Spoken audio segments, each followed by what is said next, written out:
Et voici une très courte vidéo descriptive de là où nous en sommes dans le projet de l'église évangélique de Tourcoing, anciennement appelé le Concordia. Une benne aujourd'hui, donc là vous avez une idée de la façade, qui a bien avancé, sur une surface, je vous rappelle, de 2000 m².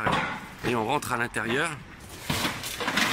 Et juste avant d'aller donc à l'intérieur, ouais, ici, nous avons la vue de l'entrée directement sur l'avenue Gustave Dron, une avenue, je le rappelle, qui mène de la gare, tout au fond là-bas, en plein soleil, au centre-ville de Tourcoing. Cette entrée qui nous permettra la semaine, en tout cas, de nous faire connaître aussi par les réunions. On va aller à l'intérieur par ce côté-là. Et voilà, nous sommes entrés, nous sommes ici dans la future salle polyvalente. Oups, salle polyvalente, voilà. Qui pourra accueillir 150, 170, ouais, 150 personnes. Avec, comme vous le voyez, l'objectif de pouvoir avoir aussi, au fond, ici et ici, deux zones indépendantes qui sont les sanitaires, hommes et femmes, et là-bas, une cuisine qu'on va aller voir tout de suite.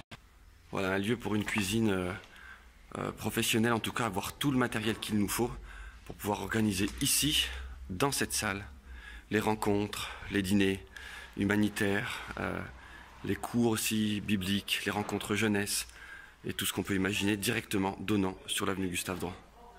Nous sommes ici dans le hall de l'entrée, et justement aujourd'hui, nous sommes en train d'abattre une ancienne pièce qui était celle du Bon Samaritain, qui se trouvait donc à cet endroit.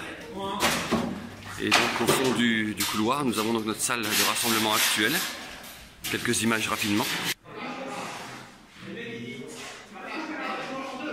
Et on va aller à l'intérieur. Voilà donc simplement la chapelle pour l'instant dans laquelle nous nous retrouvons le dimanche matin. Un peu plus d'une centaine de personnes. Parfois, alors merci Seigneur, trop de monde pour remplir les bancs.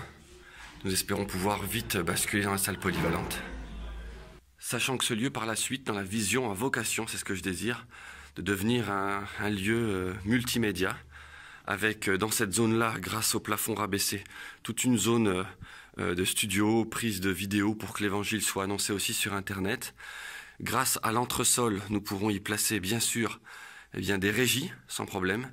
Et à cet endroit, tout cet espace-là, retravaillé, décoré avec des spots au plafond pour que ce soit une scène pour les artistes qui veulent venir faire des enregistrements, des expressions un peu unplug.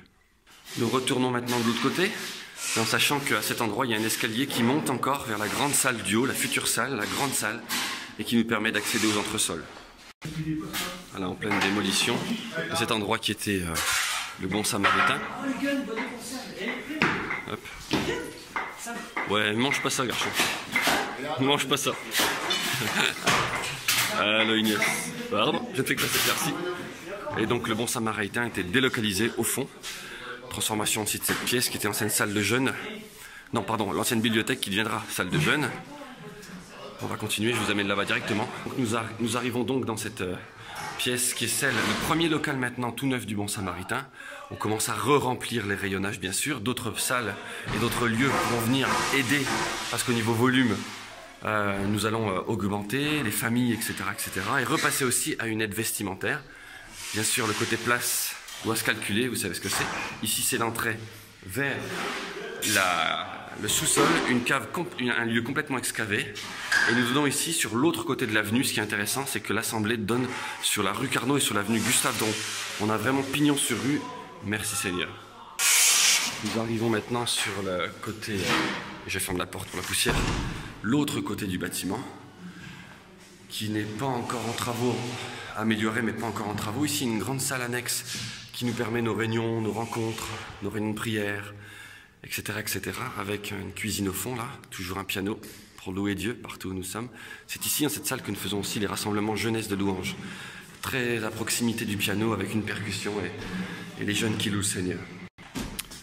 Ici, nous sommes maintenant dans le hall, donc je viens d'ici, où derrière cette porte se trouve une ancienne bibliothèque qui sera réaffectée, si elle est ouverte, je peux la montrer, aux jeunes. Voilà, ça c'est l'établi pour l'instant. Voilà, c'est la porte qu'on voyait tout à l'heure. Et donc ce lieu, avec un billard, mais pour l'instant c'est l'établi complet, qui est complètement ouvert vers le plafond pourra servir d'une différente manière, même stockage pour l'instant, où on a prévu d'en faire un lieu cool pour les jeunes, avec projection, médias, etc.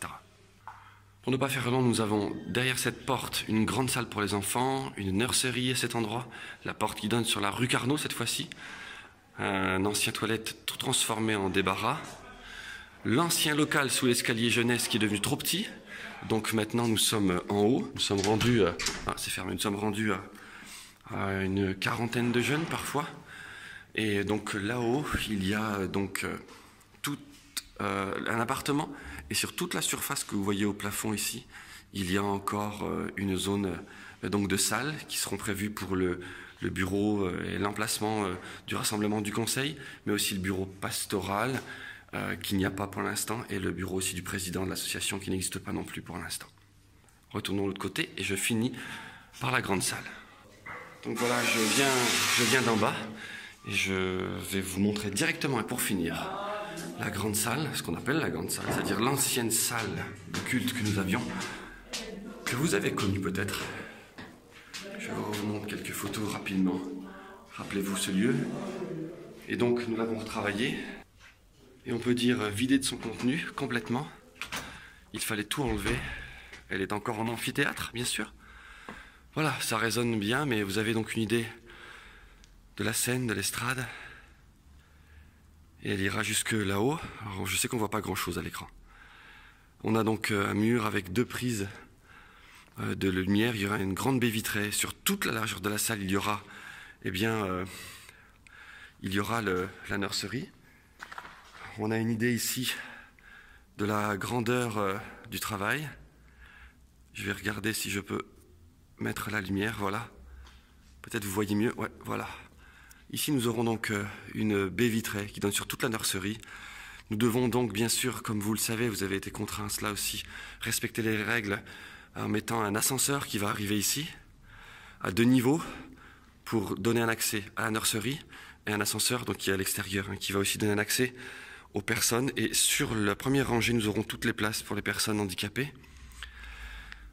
Au fond, là-bas, il y aura ce qu'on appelle le foyer. Nous sommes imposés d'avoir un lieu où les gens peuvent se réfugier maintenant, en cas de problème. Et donc, voici une vue à partir de l'estrade. Donc, bien sûr, tout a été enlevé, l'écran, etc., etc. Tout est à nu pour que nous puissions avoir un projet complet et un chantier propre. Sur le côté, ici, côté sud, nous aurons de grandes baies vitrées, 4 ouvertures qui nous permettront d'alimenter cette salle qui était très noire en lumière du jour, mais quand même de pouvoir faire le noir si nécessaire lorsqu'il y a des concerts, des célébrations ou bien même des conférences qui nécessitent ce type d'ambiance. Donc voilà, ça c'est le projet au global. Et donc pour en terminer, bien entendu, nous devons faire face au projet total avec, comme je le disais, un LEF PMR aussi, un ascenseur, et toutes les sécurités à respecter pour ce genre de bâtiment. Voilà, je vous laisse cette vidéo simplement pour que vous puissiez voir en images et prier pour nous surtout. Prier pour nous parce que voilà, 7 ans que nous sommes dans ce travail-là. Les choses avancent bien, merci Seigneur. Peut-être pas comme on se l'imaginait, il faut l'avouer, mais l'Église grandit aussi à côté de cela et il faut aider les personnes à être encouragées. Il faut aider les personnes à être enracinées en Christ, c'est notre priorité, avant de les transformer ou de penser qu'ils soient simplement des personnes qui viennent aider au bâtiment. On se donne cette priorité que l'Église continue à donner aux missions, l'Église continue à donner autour d'elle pour vivre correctement ce défi.